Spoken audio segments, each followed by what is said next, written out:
So in the last 7 years, I was able to through hike about 15,000 miles, hiking across the US over 5 times.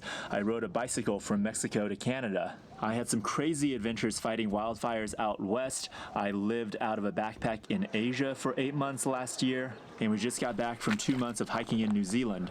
And the question I get the most from people is, how do you afford all of these trips? And that is a question I'm going to answer for you in this video. First, I'm going to give you my story, like what trips did I go on? How did I actually fund them? What were the specifics? And what did I do to be able to go hike all these hikes and do all these crazy things?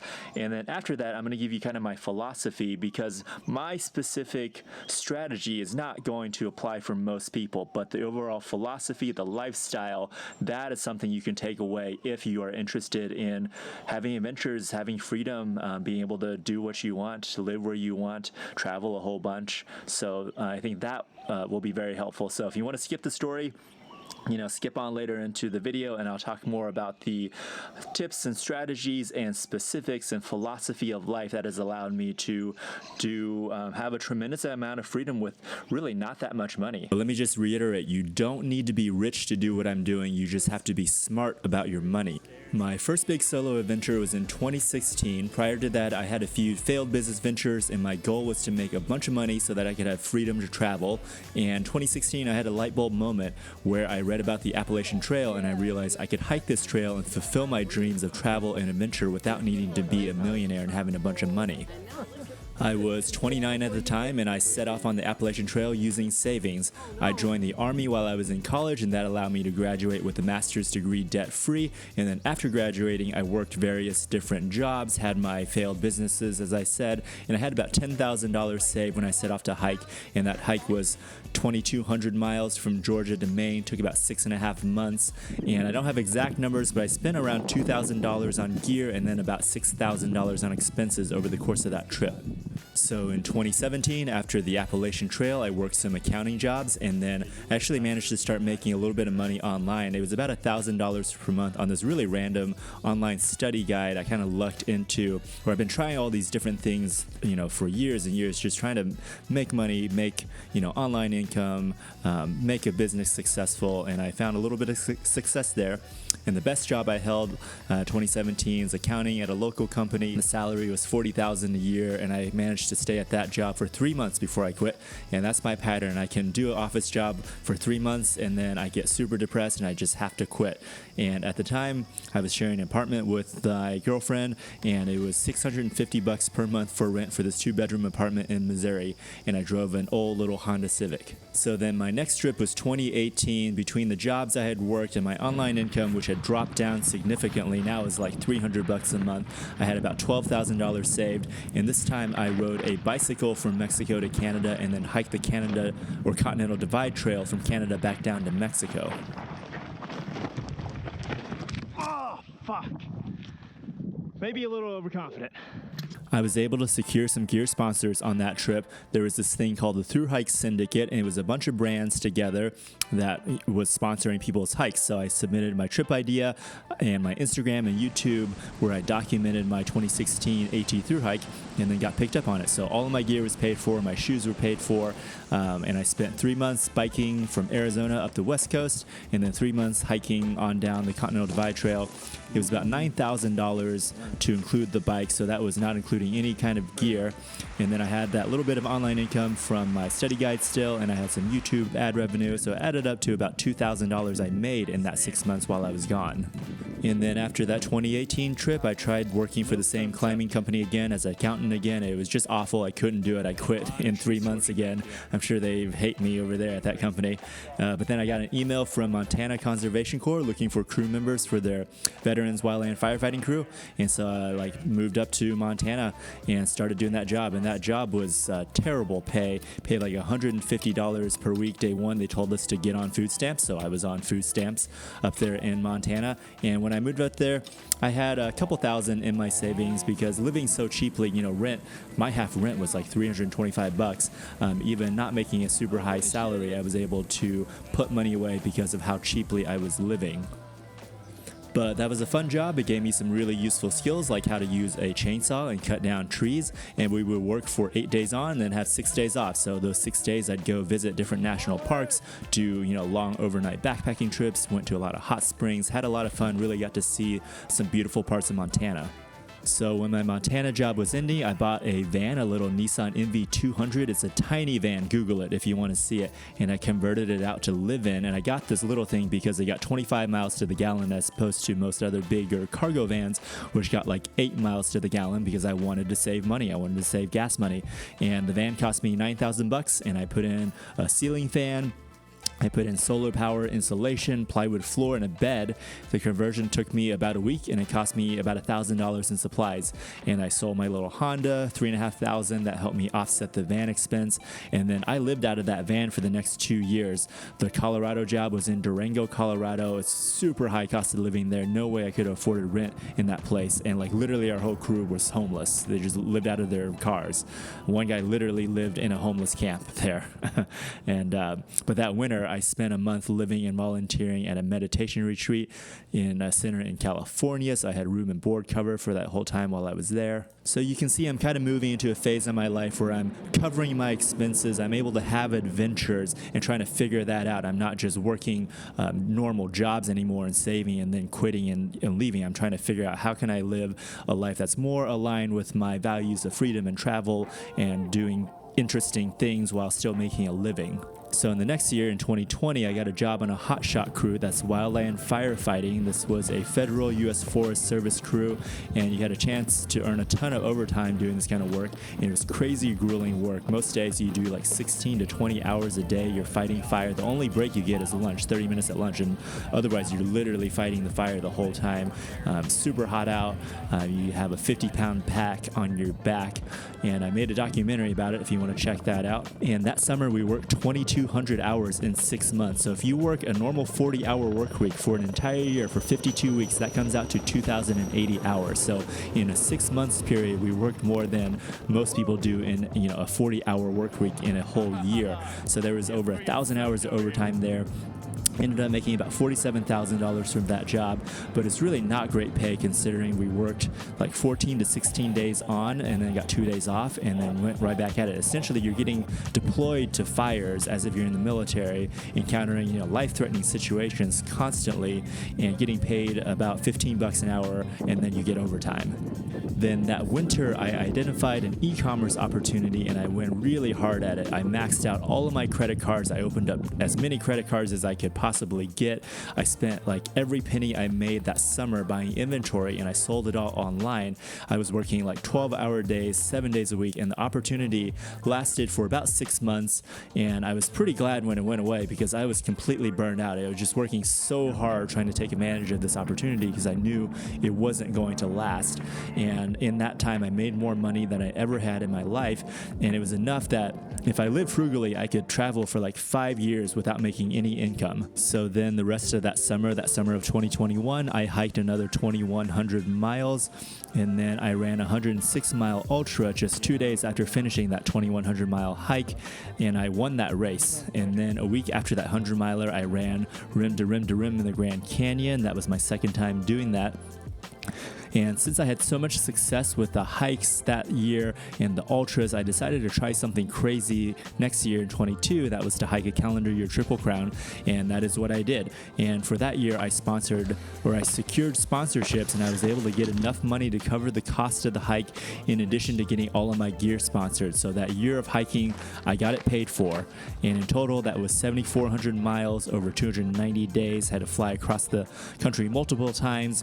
I figured it cost about $15,000 like out-of-pocket expenses, and that wasn't including any of my gear. And I went through like 12 pairs of shoes and just a bunch of different gear. So by this time, I've done a lot of adventure travel, and every time I've taken my camera and I'd shoot photos and videos, and and it's a lot of extra work. It's a lot of extra weight. I'm carrying on average like 25% more to my base weight than every other hiker doing a calendar year Triple Crown, and then I'm having to take the time to take videos, set up my camera, do all that stuff, and then in towns, edit my stuff, edit my videos, post it on YouTube, post it on Instagram. So it was a lot of extra work, but it really paid off, especially during my calendar year Triple Crown, because nobody else had documented it. I was like the 14th or 15th person to ever do it, and nobody before me had really documented it at all, and I was able to document it really thoroughly and do it in real time, so that really helped like my social media platforms. So by the end of the calendar year, I was starting to see a real potential for making a full-time living making this kind of travel content.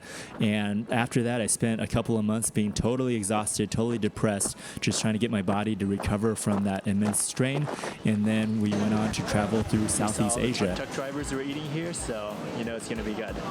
An idea is to live somewhere with a low cost of living and then get work done, work on my videos, work on my writing, work on all these other projects that I have on the back burner that I just didn't have time to work on while I'm hiking, but do that someplace where it's really cheap and it's interesting. You know, I don't want to live and just be holed up somewhere in the U.S. because I can't afford to go out. Like, you live somewhere cool, see cool stuff, and be able to do my work.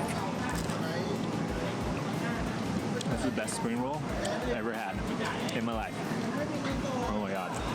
So last year on that trip, spent most of my time in Thailand, learned to fight Muay Thai, visited Borneo, hiked in the jungles there with native headhunter tribes. I ate bancha at the restaurant that Anthony Bourdain took President Obama to in Hanoi in Vietnam. And I finished the trip off with a few days in Tokyo, looking at all the weird things out there in Japan, eating amazing sushi. And in that time traveling and working, I built up an online coaching business for coaching through hikers that was bringing in about $1,000 a month. My YouTube was bringing in like $800 a month with ads, and then my affiliate links another couple hundred, and then I get an odd sponsorship deal here or there where if I write about a product on my social media, then you get like $400 or $500 for that. All right, and here is my advice portion of this video. So I just laid out for you kind of my path, this winding, convoluted path of what I did, and I want to tell you that story for a couple of reasons. One, there's a lot of element of luck and privilege. I got lucky with opportunities. If I grown up in Thailand or Vietnam, I wouldn't be in the same position. And I also wanted to show I didn't have it all figured out when I started. I started hiking in 2016 when I was 29. It's 2024 now. I'm 37, and it's only now that I really have a solid plan on how to make money and make a living doing adventures full time. So I didn't have that plan in the beginning. And then also, my luck was created. I took risks and I worked hard and I put myself in situations where I could take advantage of opportunities. I think that's really important. I joined the Army so I wouldn't be saddled with student debt. I worked that wildland fire job so that I could have capital so that I could then invest it in my e-commerce business. You don't have to have it all figured out from day one before you start traveling, and this is where a lot of people get stuck. They think they need, X amount of money and they need all these things sorted and, jobs lined up and all this. But like when I started off, it was just from savings without a plan on what I'd do. I had $10,000. You probably need to save a little bit more these days, but a lot of people make do with a lot less than that on especially like Appalachian Trail. So I think it's okay to not have it figured out. And if you have the means to do something you've been dreaming about, like go out and do that thing, and then you can figure out what comes after you've done this thing or while you're doing this thing, because doing the thing that you're dreaming of is going to give you a perspective. It's going to teach you truths about yourself, and it's going to teach you what you truly want out of life and what you won't tolerate, and it's going to open your eyes to possibilities you never knew existed, and that's going to help guide your future steps more than if you're trying to figure it all out from this place where you're not feeling good, you're depressed. If I were trying to just stick to that office job and have it all figured out before I started hiking, I would have never achieved anything. And it was only through hiking that I gained, all of this self-confidence, self-efficacy from overcoming challenges and obstacles on these impossible seeming through hikes. That gave me confidence to go do something like wildland firefighting. And doing that for so long, I was like, yeah, I can work my ass off and I will go so hard at this business. And, that allowed me to make really a tremendous amount of money in a very short amount of time. And all of that added together. And none of that would have been possible if I had let fear stop me at that first step of like, I don't know what comes after hiking the Appalachian Trail. I don't know how I'm going to make money. I don't know what I'm going to do. And if I had let that stop me, I would have never got to these other amazing places. intention is really vital. So I have had this dream since I was about 18. I was watching Anthony Bourdain in my dorm room every Sunday night. Anthony Bourdain, No Reservations, would come on, and I'd watch that with my roommate Gerald, and we'd dream about these travels. And I'm 37 now, and only now have I gained this kind of freedom where I truly am pretty free to go wherever I want, and I don't have to worry about coming back and finding a job or any of that. Because how many years is that? That's almost 20 years that I've had this dream. But because I had this dream and intention, it shaped my decisions over the years. And that is how I am at this point now, because it is easier to live frugally than it is to make more money. So I never took on debt. I spent 6 years in the Army rather than take on a student loan debt. I always drove really shitty cars that I could pay for with cash. I never took out a mortgage to buy a place, and then I cut out rent entirely after 2019 just by living in a van. I've always lived really frugally, and to this day, if I spend more than about $1,500 a month, I feel like I've way overspent. And this frugal lifestyle affords me the ability to work less, and thus I have more freedom and more control over my time. And in 21, I did get really lucky with that business, but again, I kind of set myself up for that success. And then if that opportunity hadn't arrived, I still would have had about 2 years worth of savings from the fire job to be able to travel on. And in that time, I could have figured out these same things that I have in the last 2 years, like how I'm able to develop a consistent income with my online business. So I would have kind of arrived at the same spot, just with less of a safety cushion and savings. And most people can't replicate what I did, so you're most likely not going to be able to replicate what I did to get to this point. I have a lucky confluence of desire, talent, and opportunity, but I'm certain that if your dream is to travel and to create freedom for yourself, that you can do that. It might look much different than what I'm doing, but you can, whatever your desire is, I think you can create it. And you're going to have to be willing to take risks. You're going to need to be willing to step into the unknown. Again, if I had never hiked in 2016, I would just have been stuck and never have found these other, quote unquote, lucky opportunities. But they were lucky in the fact that I placed myself in the right place at the right time, with the right hard work, with the right skills I had developed through that hard work to be able to take advantage of these opportunities. So you need to be okay with not seeing what step number 2 is, and just trusting yourself, trusting the universe, that if you're following your heart, that you will be able to figure it out. And I've not met a single thru hiker who's become homeless and destitute after their hikes. I haven't met a single, person on my travels. They haven't been able to find work after their travels. It's the opposite. These hikers and travelers, they're following their dreams, they're living in alignment with their heart and their soul, and that opens up doors and opportunities that you just can never have imagined. Like that wildland firefighting job. I didn't know that job existed until I got a hitch in New Mexico with this guy. He was the superintendent of the Zuni hotshot crew there in New Mexico, and he told me all about the job, and I was like, that sounds badass. I want to do this job. And then that allowed me to do it. So your eyes are going to just be open when you take these go off on your travels, and you're going to see all of these other opportunities that you didn't even know existed. So, people do a lot of different ways to fund their hikes. Some people work seasonally, like I did in Wildfire. They work in ski resorts. Friends will bartend in tourist areas in the summers, or tourist areas, ski resorts in the winters. And then I know hikers, they're software engineers. They have high-paying jobs, so they work that for a couple years, save a bunch of money, and then they can take a couple years off, and then they go back to their high-paying job again. And so the options to make money really, they're endless, but the one thing that all of thru hikers and travelers have in common is we learn to live frugally, and so we can save as much money as we can. So I laid out my steps on how I got to the point where I am now, and how I can afford to travel so much. But everyone you meet is going to have a different story on how they're affording to travel. But the key common denominator is they all live frugally. We all live frugally. We all live within our means. And that is the key. And that should be your takeaway from this is, I don't know how you're going to figure out how to pay for your trips, but if you're not reducing your expenses, you will never get ahead enough to be able to go on your trips and to be able to have the freedom that you desire. Because I know people that make way more than I do, and they have much less freedom than I do because their expenses are so much higher than my expenses.